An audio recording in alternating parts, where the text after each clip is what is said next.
Hi there, this is Lexi Tremble, Wellness Specialist at St. Francis Regional Medical Center.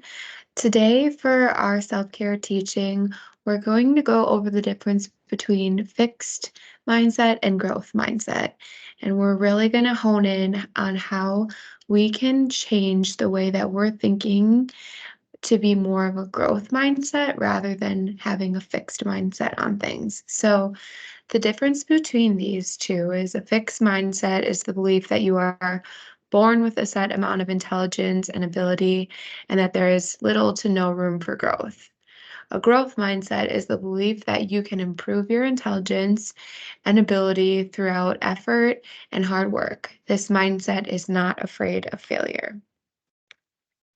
So, in just thinking about the way that you talk to yourself in day to day life, reflecting on moments where maybe you have a little bit more of a fixed mindset or moments where you have a growth mindset.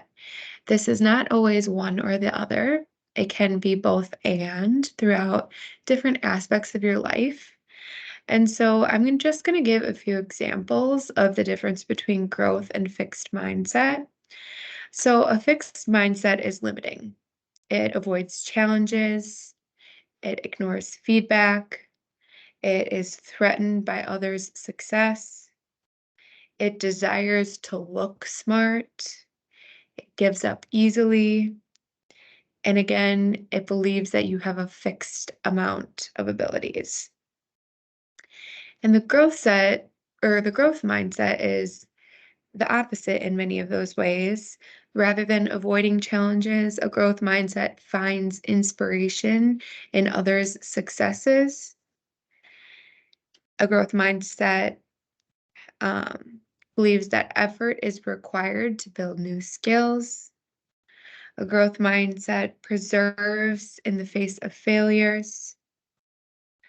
A growth mindset accepts criticism. A growth mindset desires to learn.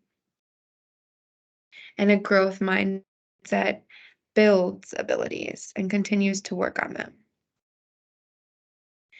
So I know I've given you a lot of higher picture theories on what each of these mindsets look like. And I hope that you've been able to think about some different ways in which these mindsets show up in your professional life, in your work life.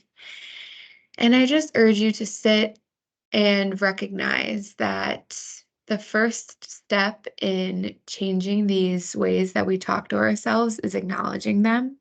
And I commend you for taking the time to watch this video and think through this process. And I'm going to urge you to fall back on the mindfulness strategies that we've been talking about throughout these video series. And so when we feel that we are having a little bit more of a fixed mindset on things, you're maybe having some negative self-talk, or you're feeling that you're getting defensive or emotional upon receiving feedback, or you're feeling stuck in a work process or feeling stuck with your abilities in completing a project, I urge you to just acknowledge the way that you're feeling in many of those moments. Stop and name what you're feeling. There could be a plethora of different emotions that are coming up with you feeling a bit more of a fixed mindset. And take a breath and challenge your mind to move towards a growth mindset. So instead of thinking,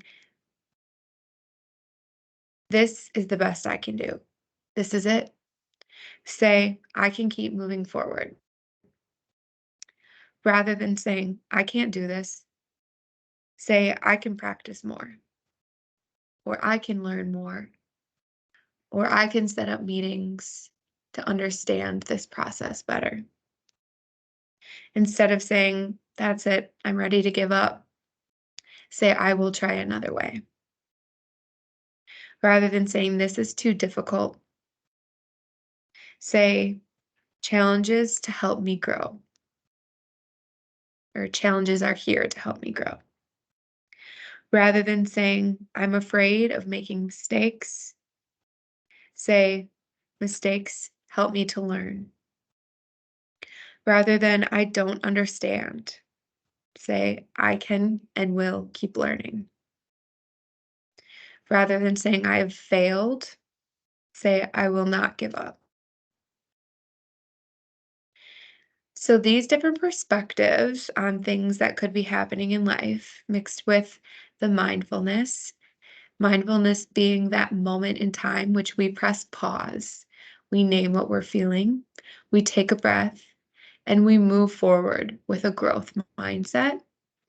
This combination of strategies will allow us to move forward graciously and move forward with positive intent and move forward to create a better work environment and better personal life environment.